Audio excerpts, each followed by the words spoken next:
Peço a você que, por gentileza, deixe a sua Bíblia aberta no capítulo 17 de João, versículos 11 e 12. Esse é o texto base deste sermão.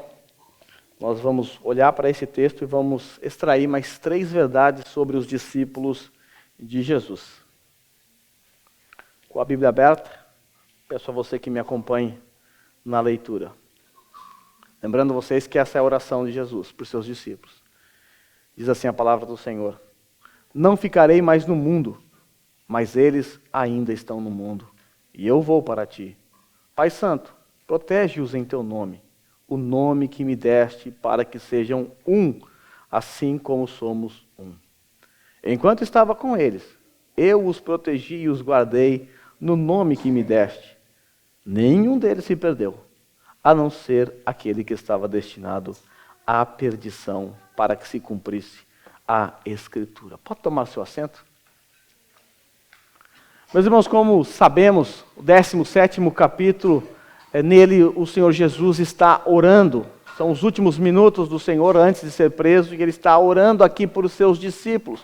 E essa oração profunda de Jesus, conhecida como a oração sacerdotal, oferece a todos nós um resumo ou uma análise daquilo que é esperado de um verdadeiro discípulo de Jesus. De forma que todas as vezes que estudarmos o capítulo 17, nós que somos discípulos de Jesus temos a rica oportunidade de fazer uma autoavaliação, de olhar para a nossa vida, de olhar para as nossas atitudes, para ver se nós nos adequamos à nossa identidade em Cristo. Nós somos discípulos de Jesus. Porque basicamente é isso que temos aprendido nos últimos sermões, desde que adentramos o 17º capítulo.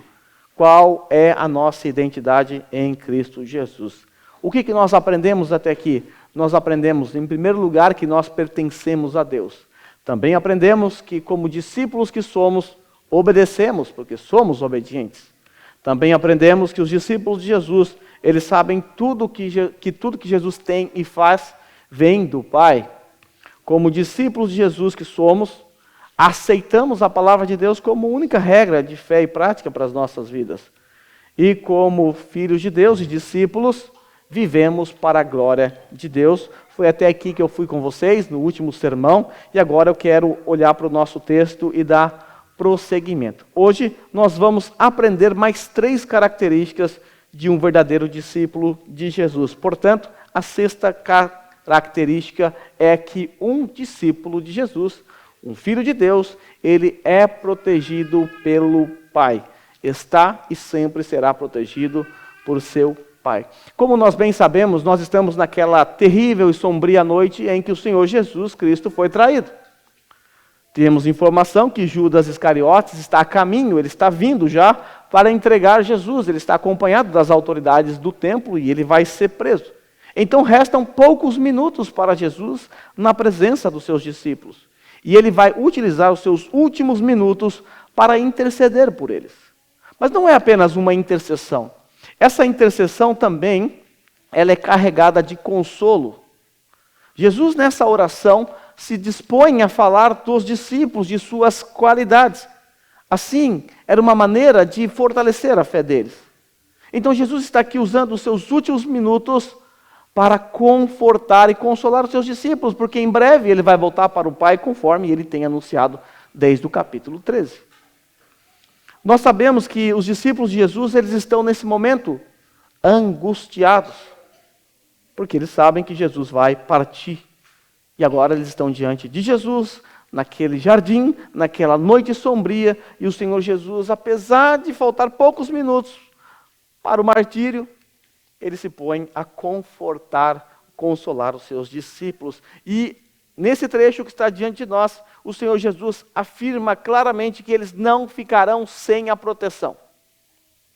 Como nós podemos perceber no versículo 12, parte A, que está projetado para você, até o presente momento, o Senhor Jesus garantiu a proteção deles. Está aí. Enquanto estava com eles, eu, Jesus falando, os protegi e os guardei no nome que me deste, no poder, na autoridade que me deste. Agora, a grande questão é, o que fazer quando aquele que nos protegeu até o presente momento voltar para o Pai? A questão é, quem nos protegerá? Quem vai nos defender, quem vai nos proteger? Porque aquele que nos protege, ele vai embora, ele vai voltar para o Pai. E a resposta de Jesus está no versículo 11, parte A. O próprio Pai vai proteger os discípulos de Jesus. Veja aí. Não ficarei mais no mundo, mas eles ainda estão no mundo. E eu vou para ti. Pai Santo, protege-os em teu nome, o nome que me deste. Então, o Pai se encarrega de defender, de proteger, de guardar os seus discípulos. E essa verdade de que nós somos protegidos por Deus deve ser algo que traz consolo e conforto aos nossos corações. Mas essa verdade também, ela não é novidade no Evangelho de João. Nós já vimos isso algumas vezes aqui nesse Evangelho. Inclusive, quando nós estudamos lá no capítulo 10, você deve se lembrar daquela figura do pastor e da ovelha, do pastor que cuida, que protege a ovelha. Nós percebemos ali um cuidado pastoral. Aquela ovelha dá vida pelo seu rebanho, aquele pastor dá vida pelo seu rebanho. E esse pastor é Jesus Cristo. E naquela oportunidade, quando nós estudamos, nós aprendemos que podemos e devemos ficar tranquilos, porque todos nós estamos nas mãos do Pai e do Filho, por isso estamos protegidos. Vamos recordar de maneira breve o que nós aprendemos lá no capítulo 10. Nós, no capítulo 10, versículo 28 e 29, nós aprendemos 3 coisas. Nós aprendemos que, como discípulos de Jesus que somos, nós podemos descansar nele, porque recebemos dele a vida que é eterna, a vida eterna. E saber que recebemos a vida eterna é algo que nos dá segurança.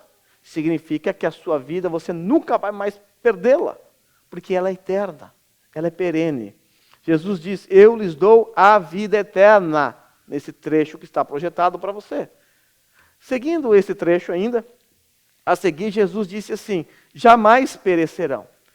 Então a segunda informação que nós temos, que nos traz essa garantia, essa proteção, é que enquanto discípulos e ovelhas de Jesus, jamais pereceremos.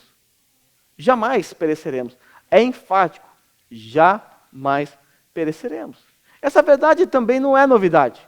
Veja, João, ele trabalha com repetições, porque Jesus fazia isso com certa frequência.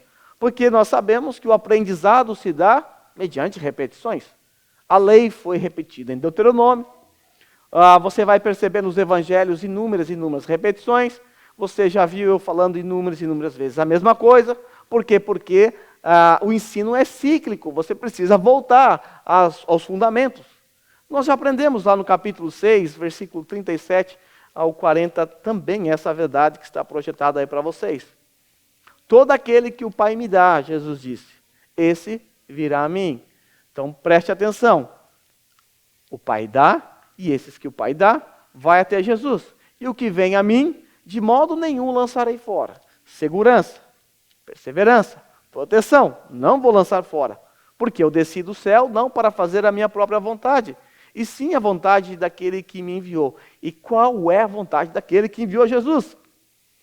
A vontade é essa, que nenhum eu perca de todos os que me deu.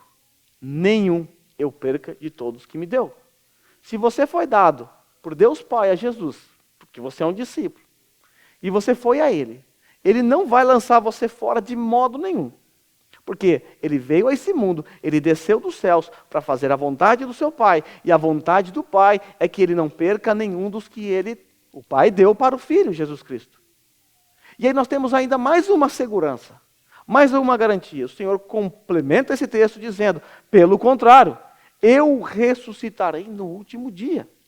Veja quanta segurança nós temos, quanta proteção nós recebemos do Filho e do Pai. Como discípulos de Jesus, estamos protegidos. Em terceiro lugar, nós aprendemos também lá no capítulo 10, que as ovelhas de Jesus, elas estão protegidas, porque elas estão nas mãos do Pai e também nas mãos de Jesus. Veja aí. Eu lhes dou vida eterna, jamais perecerão, e ninguém as arrebatará da minha mão. Jesus Cristo está dizendo isso. Ninguém as arrebatará das minhas mãos, ou da minha mão. E ele continua, aquilo que o Pai me deu, a saber, o rebanho, é maior do que tudo. Aquilo que meu Pai me deu é maior do que tudo. E da mão do meu Pai, ninguém pode arrebatar. Percebe? O Senhor Jesus assegura que ninguém pode arrebatar a sua ovelha da sua mão, e depois ele assegura que ninguém pode arrebatar a ovelha da mão do Pai. Que verdade sublime é essa? Quanto consolo e segurança nós temos, sabe por quê? Porque eu e você estamos no lugar mais seguro de todo o universo. De todo o universo, nós estamos nas mãos do Pai e nas mãos do Filho. Quem poderá se levantar contra o eleito, um filho de Deus? Será que Satanás tem poder sobre os filhos de Deus? Ele só pode agir na sua e na minha vida, se Deus assim permitir. Estamos seguros. Por isso nós cantamos um cântico de vez em quando aqui chamado Que Segurança Sou de Jesus. Se nós somos de Jesus, isso significa para nós que não há mais nenhuma condenação, porque nós estamos em Cristo. Significa que nós fomos adotados por Deus. Agora somos filhos de Deus. Significa que nós temos o Espírito Santo que nos assiste em nossas fraquezas. Que nós temos o Espírito Santo intercedendo por nós constantemente. Viu quanta segurança nós temos? Viu quantos privilégios nós temos por sermos ovelhas de Jesus Cristo? Quando nós olhamos para o capítulo 8, que é um capítulo longo e fantástico, eu até gostaria de ler todo ele aqui com você, mas fica de tarefa para você ler na sua casa. Eu quero ler do versículo 31 ao 39 apenas e responder aqui algumas perguntas que foram feitas aqui no texto. Que diremos, pois, à vista destas coisas? Se Deus é por nós, quem será contra nós? Quem? Ninguém. Nada. Aquele que não poupou o seu filho, antes por todos nós o entregou, porventura não nos dará graciosamente com ele todas as coisas? Resposta, sim, dará. Quem tentará acusação contra os eleitos de Deus? Resposta, ninguém. Por quê? Porque é Deus quem os justifica. Quem os condenará? Resposta, ninguém. Por quê? Porque é Cristo Jesus que morreu, ou antes quem ressuscitou, o qual está à direita de Deus e também intercede por nós. Quem nos separará do amor de Cristo? Será a tribulação, angústia, ou perseguição, ou fome, ou nudez, ou perigo, ou espada? Nada disso poderá nos separar do amor de Cristo. Porque está escrito, por amor de ti somos entregues à morte. O dia todo fomos considerados como ovelhas para o matadouro. E aí Paulo arremata dizendo assim, em todas essas coisas, porém, somos mais que vencedores por meio daquele que nos amou. Porque eu estou bem certo de que nem a morte, nem a vida, nem anjos, nem principados, nem as coisas do presente, nem do porvir, nem os poderes, nem a altura, nem a profundidade, nem qualquer outra criatura poderá nos separar do amor de Deus que está em Cristo Jesus, nosso Senhor. Assim sendo, recebemos de Jesus a proteção e recebemos também de Deus Pai a mesma proteção. Estamos protegidos. Mas a próxima característica presente no nosso texto, voltando para João capítulo 17, versículo 12, parte B, a segunda característica de um verdadeiro discípulo é que eles são preservados até o fim. Aqui é um complemento do ponto anterior. Seremos preservados até o fim, garantido, é a certeza, é a segurança da nossa salvação. E aqui é importante você pensar comigo no raciocínio lógico por detrás da famosa tulipe, conhecido como 5 pontos do calvinismo. Veja bem, vamos lá para o primeiro ponto. Se o homem já nasce com uma natureza caída, incapaz de seguir a Deus, por causa da sua natureza corrompida, isso significa que ele não pode fazer nada para reverter a sua condição diante de Deus. Porque ele é inimigo de Deus. O que ele precisa? Ele precisa de uma ação incondicional, uma ação que não dependa da condição dele, porque se depender da condição dele, permanece condenado. Então Deus elege o homem incondicionalmente. E esses que ele elegeu, Jesus derrama o seu sangue por eles, então eles têm seus pecados expiados por causa do sangue de Jesus. Mas enquanto ele está nesse mundo, enquanto ele não conhece a Jesus, ele precisa crer em Jesus. Ele precisa ir até Jesus. Só que ele não pode ir por causa do seu pecado. Então a graça irresistível de Jesus o atrai, de forma que ele vai até Jesus Cristo. E aí ele é salvo.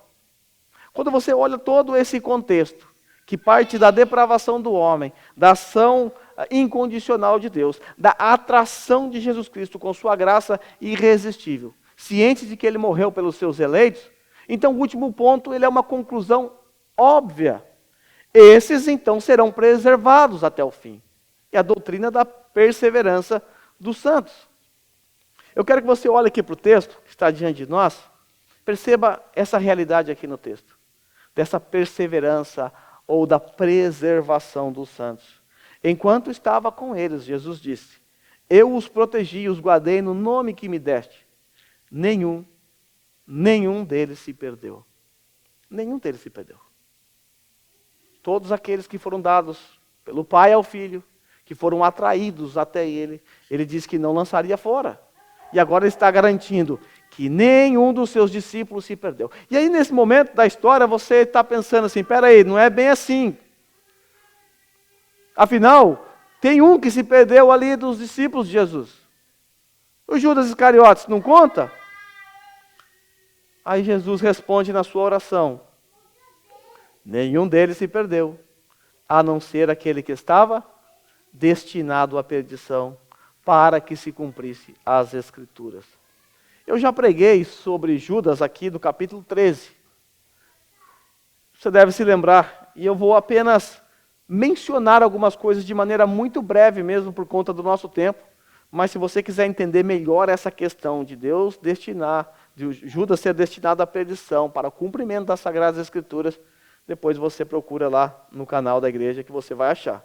Então, sobre a traição de Judas, eu quero brevemente lembrar vocês de 3 fatos, porque o texto fala de Judas, eu preciso fazer isso. Primeiro, a traição de Judas era previsível. Previsível para quem? Para os discípulos, certamente que não. Quando o Senhor Jesus disse que havia um traidor no meio deles, eles não chegaram à conclusão, nós sabemos, é Judas. Todo mundo sabe aqui, Jesus, é o Judas. Os discípulos não sabiam, eles ficaram ainda em dúvida, quem será que é? Até Pedro pede para João perguntar para o mestre. E o texto diz que eles pensaram que Judas, quando saiu, ele saiu para cuidar das questões relacionadas à festa da Páscoa ou para levar dinheiro aos pobres. Então não era previsível para eles, mas para Jesus era. Jesus sabia desde o princípio quem era Judas. Jesus sabia do caráter de Judas, sabia das suas intenções e suas inclinações. Inclusive, o Senhor Jesus chamou Judas por causa disso, por causa das suas inclinações. Veja o versículo 18, lá do capítulo 13. Jesus disse assim, eu não estou me referindo a todos vocês, porque eu conheço os que eu escolhi. Estava se referindo aqui a Judas Iscariotes. Ele continua dizendo, mas isto acontece para que se cumpra as Escrituras. E aí ele vai citar um trecho aqui de um salmo. Aquele que partilhava do meu pão, voltou-se contra mim. Não estou, Jesus disse, eu estou lhe dizendo antes que aconteça, a fim de que quando acontecer, vocês creiam que eu sou. Ou seja, Jesus sabia de antemão quem era o tal do Judas. E o evangelista João vem mostrando que Jesus já sabia desde o princípio que ele era o traidor. Lá no capítulo 6, versículos 70 a 71, Jesus respondeu assim, não fui eu que os escolhi os 12? Todavia, um de vocês é o diabo. Isso lá no capítulo 6. Um de vocês é o diabo. E João complementa dizendo, Jesus se referia a Judas, filho de Simão Iscariotes. O mesmo ocorreu no capítulo 12, versículo 4 a 6. Mas um dos seus discípulos, Judas Iscariotes, que mais tarde iria traí-lo, fez uma objeção. Por que esse perfume não foi vendido e o dinheiro dado aos pobres? Seriam 300 denários? E aí João diz que ele não falou isso por se interessar pelos pobres, mas porque era ladrão. Sendo responsável pela bolsa de dinheiro, costumava tirar o que nela era colocado. 13:2, estava sendo servido o jantar e o diabo havia induzido Judas Iscariotes, filho de Simão, a trair Jesus. 13:10 e 11, respondeu Jesus, quem já se banhou, precisa apenas lavar os pés, todo o seu corpo está limpo. Vocês estão limpos, mas nem todos, pois ele sabia quem iria traí-lo, por isso disse que nem todos estavam limpos. Percebe que Jesus sabia de antemão quem era o tal do Judas Iscariotes? Então era previsível para Jesus, porque Jesus, ao escolher Judas, sabia exatamente quem ele é. Quem ele é. E Jesus está alertando os seus discípulos para que quando acontecesse a traição, que vai acontecer daqui a pouco, os discípulos soubessem que Jesus é Deus. Também A traição de Judas ela é profética, inclusive isso está presente no nosso texto.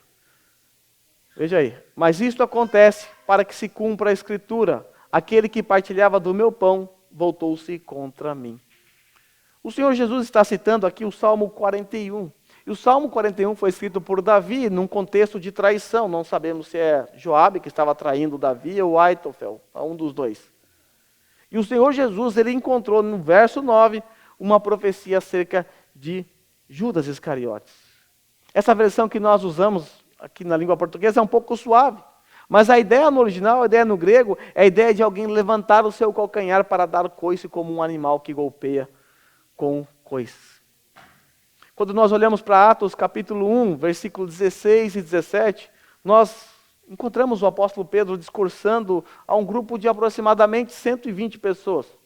E em um determinado momento desse discurso, ele resolveu falar da traição e da morte de Judas Iscariotes como sendo algo profético. Ele disse assim: irmãos, era necessário que se cumprisse a Escritura, que o Espírito Santo predisse por boca de Davi a respeito de Judas, que serviu de guia aos que prenderam Jesus. Ele foi contado como um dos nossos e teve participação nesse ministério. Cumprimento profético. E aí talvez a pergunta que fica quando se estuda um tópico como esse é: tá, se era profético, então Judas é inocente? Se não havia possibilidade disso não acontecer, e não havia mesmo, porque isso é um decreto, então o tal do Judas é inocente, ele foi apenas uma marionete, uma peça nesse tabuleiro que foi movimentado para um fim. Coitado do Judas, tadinho dele. Nada disso. Nós encontramos, nesse ponto, nesse tópico, nós encontramos duas afirmações que precisamos fazer. A primeira é que a traição de Judas foi de fato um decreto. Nosso texto diz que ele estava destinado à perdição, para que se cumprisse as Escrituras. Isso significa que isso não tinha a menor chance de não acontecer. Isso ia acontecer, e de fato aconteceu. E Judas, então? Ele é inocente? Aí nós encontramos a segunda verdade sobre esse tópico. Judas não é inocente, porque ele é responsável por seus próprios atos. Aqui nós encontramos aquela velha tensão entre o decreto e a responsabilidade humana. E eu preciso destacar que o decreto não anula jamais a responsabilidade do homem.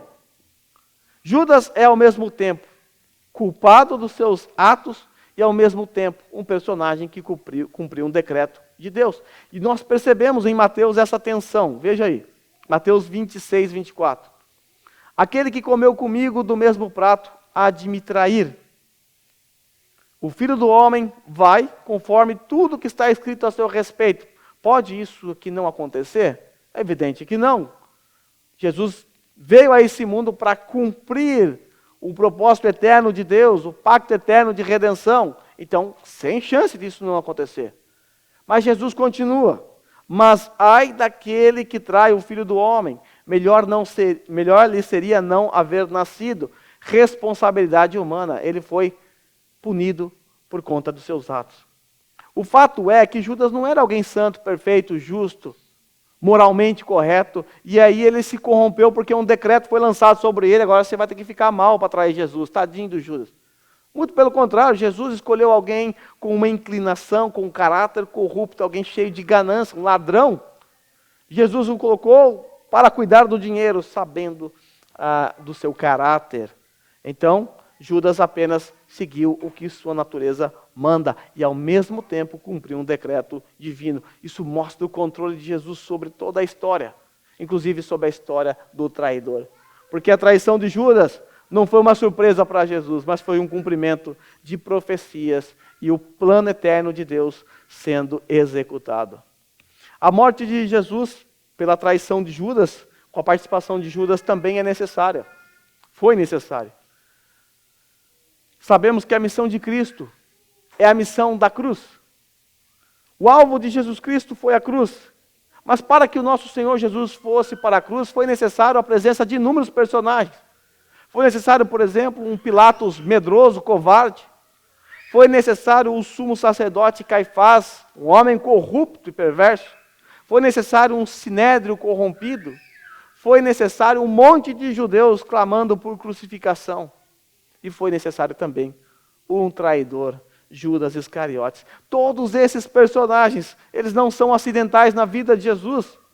Todos eles foram escolhidos de acordo com a vontade de Deus para cumprir o desígnio de Deus. E o desígnio de Deus era a sua cruz. Nós vamos para a última verdade, presente em João capítulo 17. O verdadeiro discípulo vive em unidade. Volte lá para o versículo 11, parte B. Não ficarei mais no mundo, mas eles ainda estão no mundo. Eu vou para ti. Pai Santo, protege-os em teu nome. O nome que me deste. Olha a parte final. Para que sejam um, assim como somos. Unidade.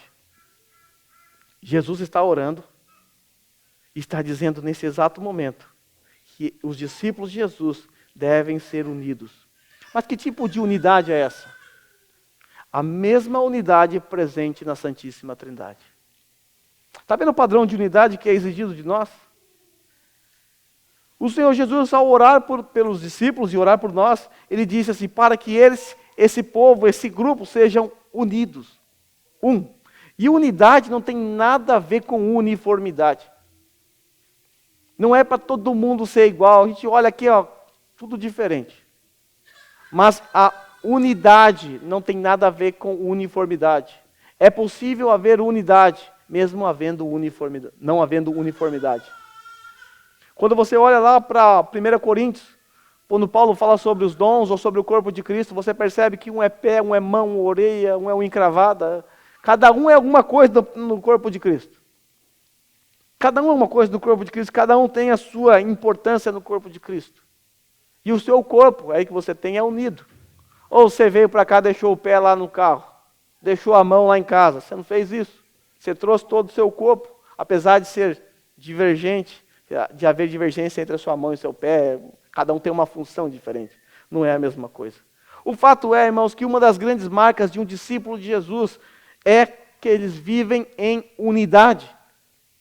E também eu tenho que alertá-los que essa é uma área que é mais negligenciada dentro do corpo de Cristo. O Senhor Jesus ora para que os discípulos sejam unidos, mas se tem algo difícil para os membros de uma igreja, é a tal da unidade. E é a perseverança na unidade. E isso não é um problema só dessa igreja. Pode perguntar para qualquer igreja por aí. É uma luta constante manter a unidade. Como é difícil isso. E se tem uma área que Satanás atua e ataca, pode ter certeza, é na área da unidade. Ele vai fazer de tudo para destruir essa unidade. E infelizmente, muitos crentes se deixam seduzir por Satanás. Acabam dando ouvido para Satanás e de forma intencional ou não, acabam pecando contra o Senhor, gerando discórdia, desunião entre os membros da igreja. Quando nós estudamos o capítulo 2 de Efésios, já há muito tempo, nós aprendemos ali que havia nos dias de Jesus também, nos dias de Paulo, uma terrível rivalidade entre judeus e gentios.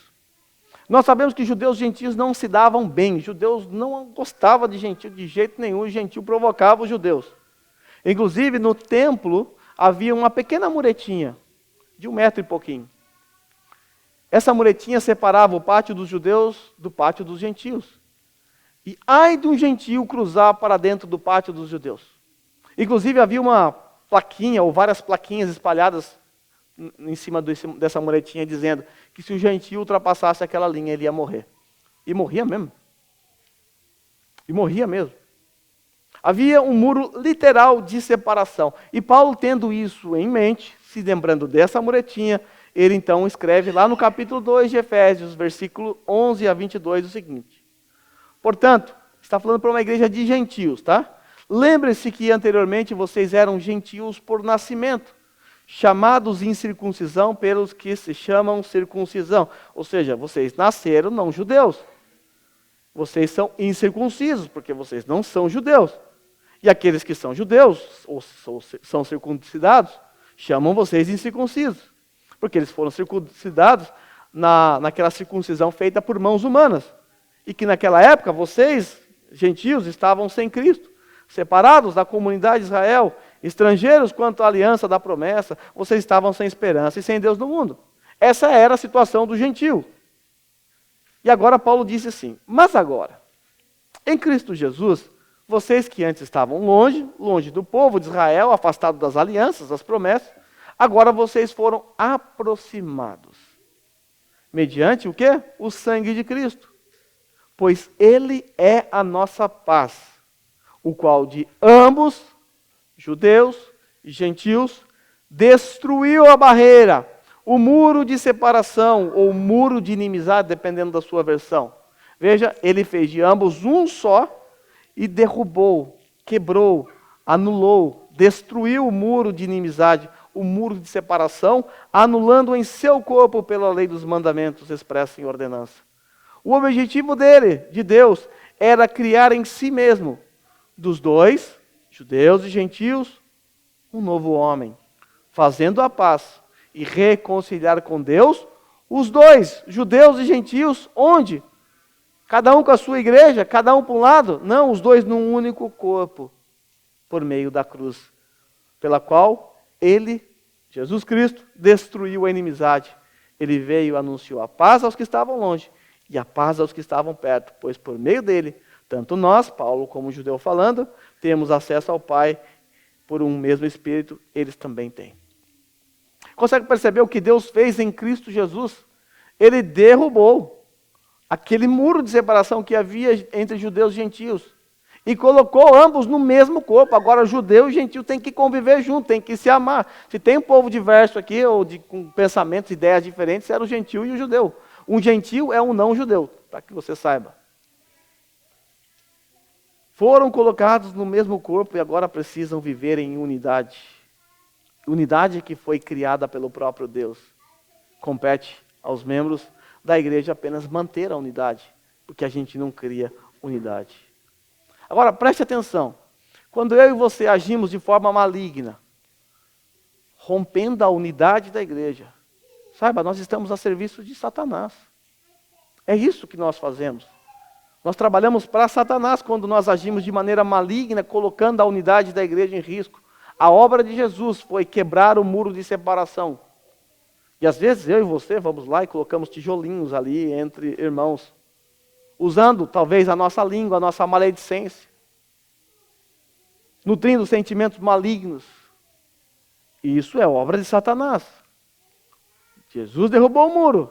Satanás quer reerguer e por vezes ele vai usar a minha e a sua vida para fazer isso. Paulo, a partir do capítulo 4 de Efésios, ele nos ensinou como viver dentro da comunidade da fé. Você deve se lembrar que a partir do capítulo 4, Paulo começa a ensinar como viver no lar, como viver no trabalho, como viver em vários lugares.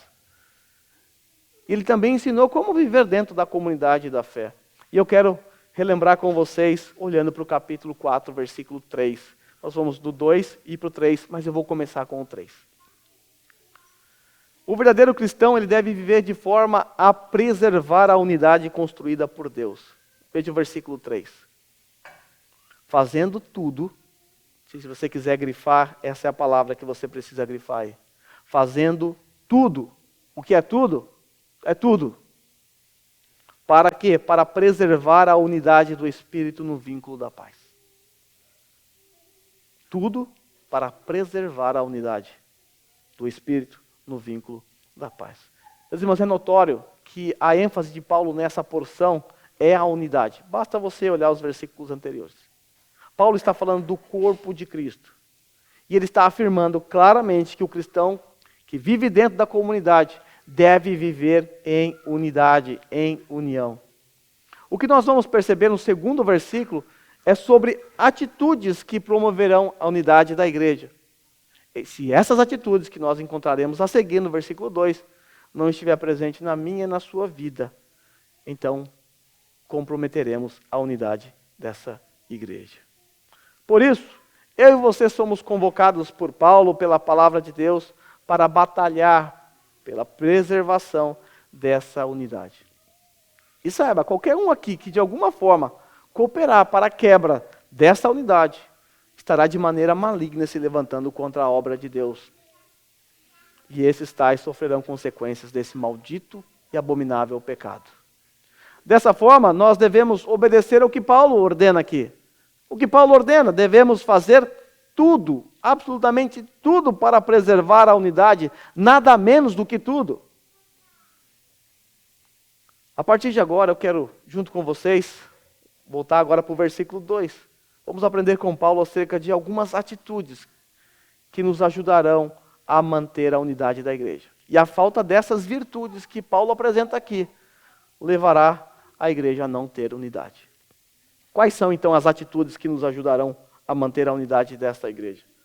Nós encontramos no versículo 2 do capítulo 4 as atitudes que Deus espera de mim e de você nessa comunidade. Vamos lá? O versículo 2 diz assim: com toda humildade e mansidão, com longanimidade, suportando uns aos outros em amor. Vamos separar esse texto. Vamos começar pela humildade. Nos dias de Paulo, a palavra humilde era algo desprezível, algo escanteado, algo marginalizado. Naquela sociedade era considerado como algo servil e abjeto. Ser alguém humilde não era alguma coisa boa. Mas o cristianismo, por causa de Jesus Cristo, deu um significado diferente para a palavra humilde ou humildade. Por quê? Porque o Senhor do universo foi um servo humilde. Então a humildade passou a ser uma característica daqueles que são discípulos de Jesus. Inclusive, quando você lê o capítulo 2 de Filipenses, lá no versículo 8, é dito que o Senhor se humilhou até a morte, e morte de cruz. Assim sendo, a humildade é uma atitude esperada de qualquer cristão. Todo cristão precisa de humildade. Precisa ser humildade. Qualquer cristão que tenha compreendido a verdade que temos aprendido aqui no Evangelho de João, sobretudo lá no capítulo 6, que também aprendemos em Efésios, sobretudo Efésios capítulo 2 e Romanos capítulo 3. Qualquer cristão que tenha aprendido a doutrina da depravação total, vai ser humilde. Com certeza. Porque a humildade parte da compreensão correta de quem nós somos, do que éramos. Se você não sabe quem você era, ou se você não sabe quem você é, ou o que você seria se não fosse a graça de Deus sobre a sua vida, você não vai ser humilde. A humildade, ela é fundamental para a manutenção da unidade. Porque uma pessoa orgulhosa, ela tende a ter uma visão elevada acerca de si mesma. E uma visão muito baixa e desprezível acerca dos demais. Ninguém chega aos meus pés.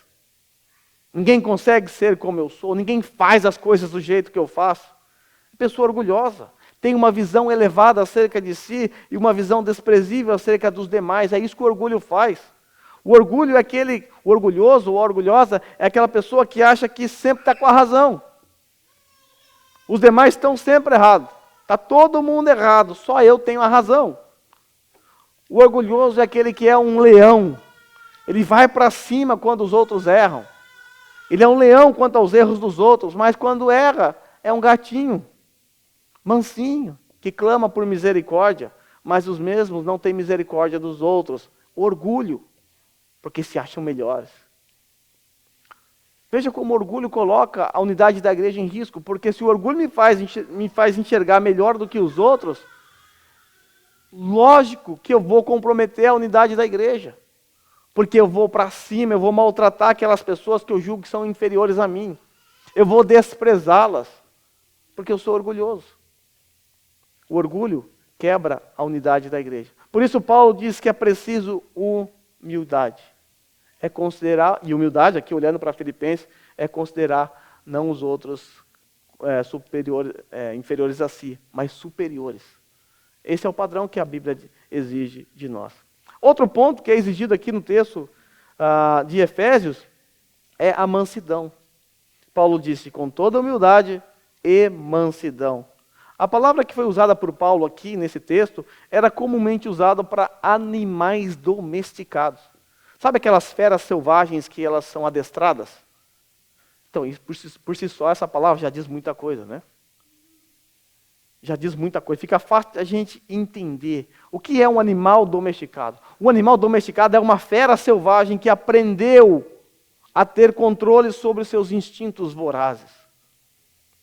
Já não ataca mais as pessoas, aprende a se controlar, não age de acordo com os seus instintos vorazes. E uma pessoa mansa é aquela pessoa que consegue se controlar. Ela é domesticada pela palavra de Deus, ela é domesticada pelo Espírito Santo. Ela vai controlar, sobretudo, a sua maldita língua. Se tem um pecado grave dentro da comunidade, é sempre a língua. Porque é com ela que nós atacamos, ou é com ela que nós difamamos, é com ela que nós blasfemamos, é com ela, com ela. É um órgão pequeno, capaz de incendiar. Capaz de incendiar. É preciso domesticar esse animal selvagem que está dentro da nossa boca, chamado língua. É preciso controlar a nossa língua, é preciso controlar os nossos desejos, é preciso controlar os nossos impulsos, é preciso controlar o nosso temperamento. Nós não somos animais irracionais, mas às vezes agimos de maneira pior do que um animal domesticado. Stótes diz que a mansidão é a qualidade de uma personalidade forte, que é ao mesmo tempo senhora de si mesmo e serva de outras pessoas. É saber se controlar, é saber se dominar. Você tem uma personalidade forte? Sim, eu também tenho. Mas essa personalidade não pode ser senhor sobre a sua vida. Você tem que ser senhor sobre a sua personalidade. Porque você é servo de outras pessoas. E aqueles que não conseguem controlar os seus impulsos explosivos, esses tendem a colocar a unidade da igreja em xeque também. Porque tais pessoas, elas possuem pavio curto, se explodem por qualquer motivo e acabam vomitando palavras agressivas contra aquele que Deus ama, contra o próximo. Aqueles que agem assim demonstram que não têm domínio próprio nenhum. São dominados por seus mais perversos instintos. Estão pecando contra Deus e pecando contra o corpo de Cristo. Tais pessoas quebram a unidade da igreja, pois se afastam dos demais por falta de humildade e mansidão. Duas virtudes que foram encontradas no meu e no seu Senhor Jesus Cristo. Ele disse assim: tome sobre vocês o meu jugo e aprendam de mim, porque eu sou manso e humilde de coração. Essas duas características precisam estar presentes na minha e na sua vida, porque estavam presentes na vida de Jesus Cristo. Em terceiro lugar, longanimidade. É uma palavra até difícil de falar de manhã. Lá no acampamento, essa palavrinha enroscou lá, que era de manhã, todo mundo com sono. Mas o que é longanimidade? Paulo diz aí, com toda humildade e mansidão, com longanimidade. Dependendo da sua tradução, você vai encontrar a palavra paciência, que fica mais fácil de você entender, é ter paciência. A ideia aqui da palavra é você aguentar com paciência pessoas provocantes. Esse é o sentido da palavra. E no corpo de Cristo, como em todo lugar, sempre haverá pessoas com temperamentos difíceis. Pessoas difíceis que precisarão contar com essa virtude na vida dos demais. É preciso paciência. É preciso muita paciência. E se o corpo de Cristo, ou se todos os membros não tiver paciência, como lidar com pessoas difíceis? Há um velho ditado que diz que a paciência tem limites. Paulo não concorda com isso de jeito nenhum. Para Paulo, a paciência do cristão não tem limite nenhum. Lembra do versículo 3, onde ele diz que devemos fazer de tudo para preservar a unidade? Então, é preciso esticar a corda da paciência. Do contrário, não haverá unidade dentro da igreja. Então, veja só, Paulo diz que aqueles que são de temperamento difícil devem se controlar, se domesticar, e aqueles que não têm esse temperamento devem ter paciência com aqueles que têm esse temperamento. Deve ser longânimo, deve ter paciência, deve suportar em amor. Paulo também diz que é preciso o amor. Paulo disse assim: com toda humildade e mansidão, com longanimidade, suportando uns aos outros em amor. Às vezes nós temos uma ideia errada quanto ao significado da palavra suportar presente aqui no texto. Às vezes nós brincamos e usamos assim: meu irmão, vou ter que suportar você é insuportável, mas a Bíblia manda eu te suportar você. Não é essa a ideia. A palavra que Paulo usou aqui traz a ideia de você manter-se firme ao lado, de você sustentar alguém, carregar alguém, servir de suporte para alguém.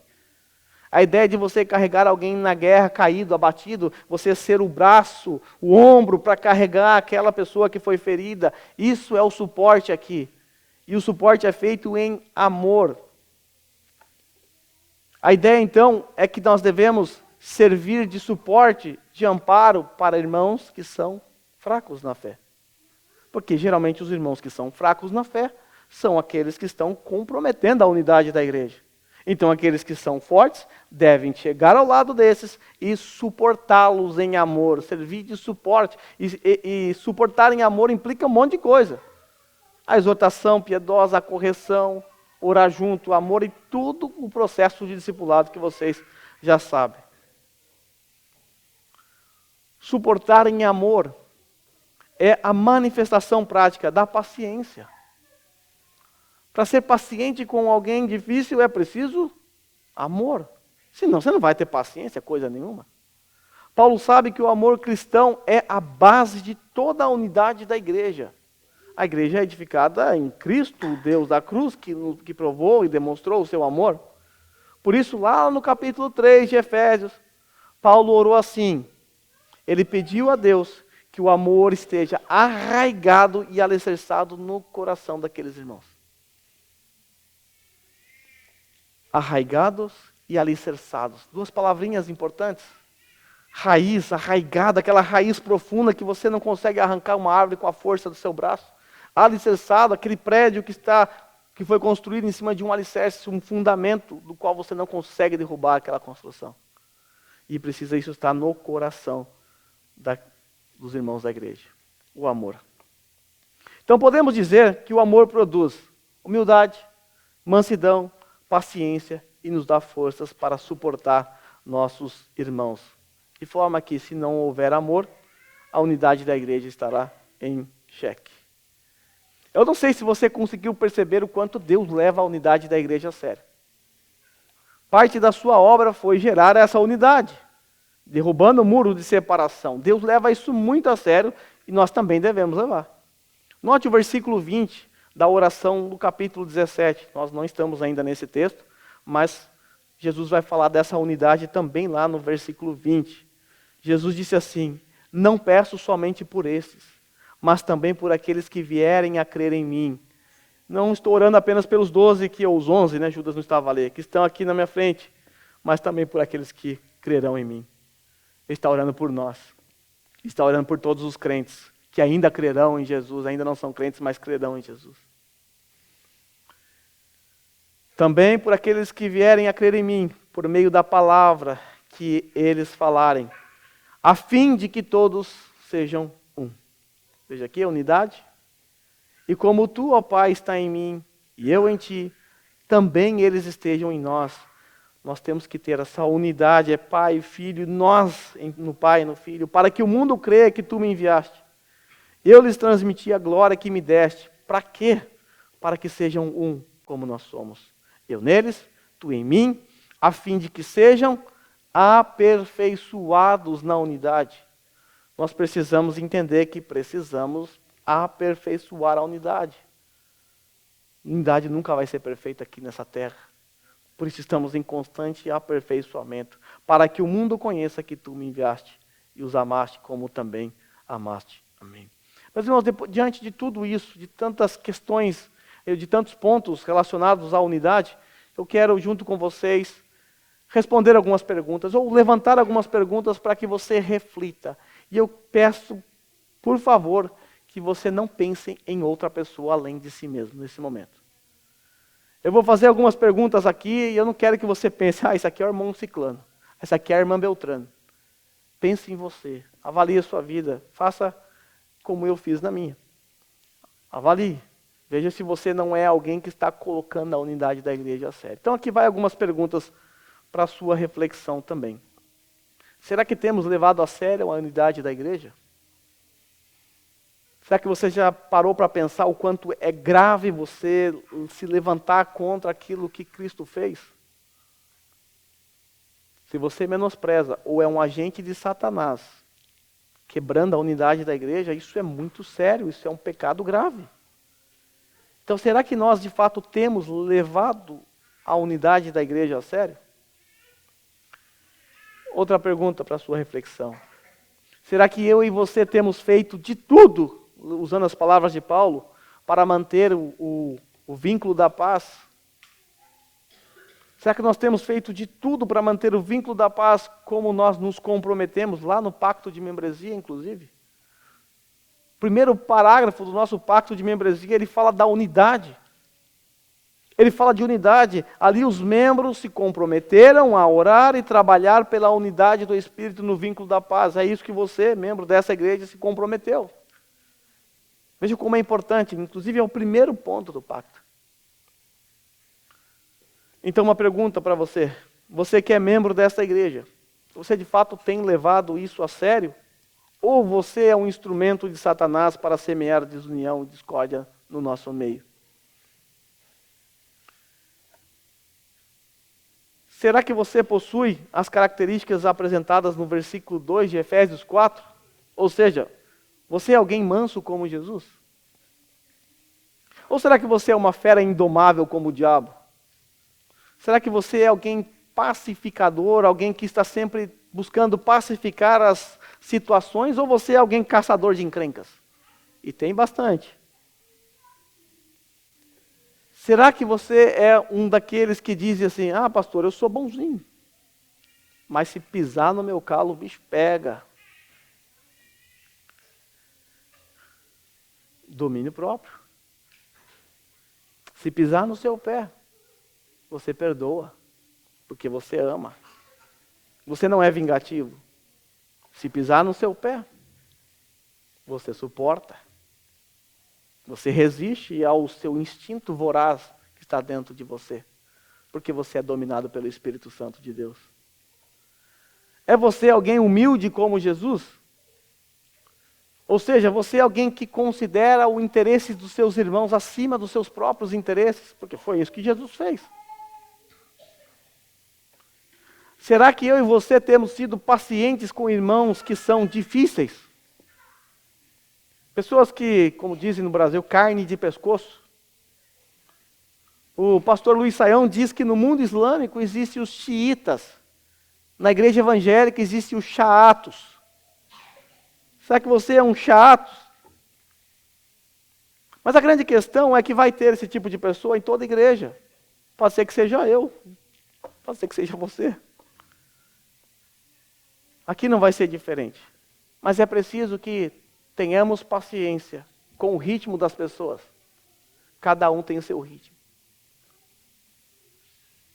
Precisamos ser paciente com essas pessoas. Você consegue ser paciente? Ou você é aquele leão que ruge quando os outros erram, mas quando você erra, aí você exige paciência das pessoas?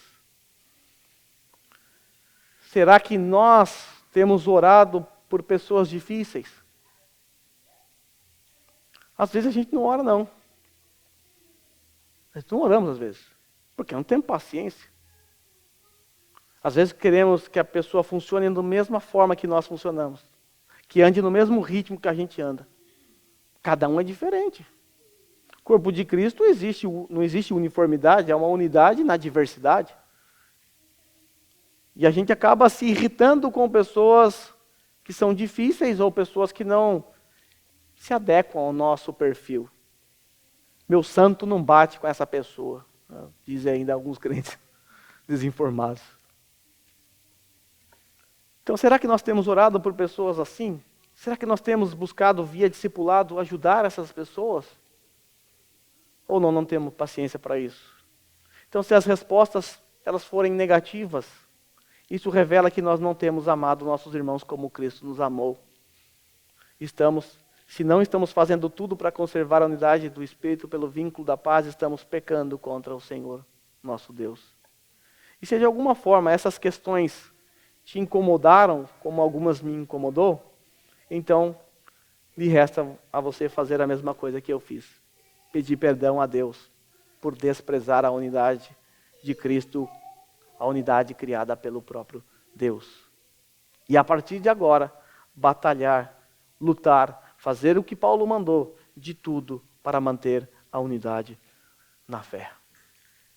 Nós vamos cantar agora uma música que diz assim: eu sei que foi pago um alto preço. Eu quero que você preste bastante atenção no que você vai cantar. Na última vez que cantaram essa música, eu falei algo lá, porque eu já estava pensando nesse sermão aqui. Às vezes a gente canta mentira. Às vezes nós cantamos só por cantar, abrimos a boca ali como um mantra, cantando as músicas. Mas preste atenção no que você vai cantar. Você vai dizer que você sabe que foi pago um alto preço, para que contigo eu fosse um, meu irmão. Você sabe que foi pago um preço para que houvesse essa unidade. Quando que ocorreu essa unidade? Quando Jesus derramou a sua vida. Ele pensava em ti, ele pensava em mim, ele pensava em nós, ele pensava no corpo de Cristo. Você vai cantar que ele nos via redimidos, ele olhou o seu povo, ele viu o seu povo unido, redimido por seu sangue, e esse povo unido está lutando o bom combate do Senhor, eles estão lado a lado trabalhando, a igreja edificando, eles estão rompendo as barreiras, derrubando as barreiras pelo amor. Aí você sabe que é difícil, tudo isso realmente é difícil, eu digo a você, tudo isso é impossível. A unidade é impossível, porque somos pessoas diferentes, com pecados diferentes. Mas aí você vai cantar, porque você está ciente disso, que na força do Espírito Santo, somente na força dele você pode dizer o que você vai dizer. O que você vai dizer na canção? Que você vai pagar o preço para ser um só coração no Senhor. Você vai pagar o preço. Paulo, quando disse lá em Efésios capítulo 4, versículo 2, ele disse, fazer de tudo. É pagar o preço para ser um só coração no Senhor. Nós sabemos que Satanás ele age para quebrar, romper a unidade da igreja. E você sabe disso também. E aí você vai cantar, eu sei que por mais que as trevas militem e nos tentem separar, nós vamos manter os nossos olhos em Cristo. Vamos manter os nossos olhos na cruz. Nós não vamos olhar para o irmão. Nós vamos olhar para a cruz. Nós não vamos olhar para Satanás, nós vamos olhar para a cruz. Se assim fizermos, nós vamos andar unidos. E nós vamos cantar isso agora.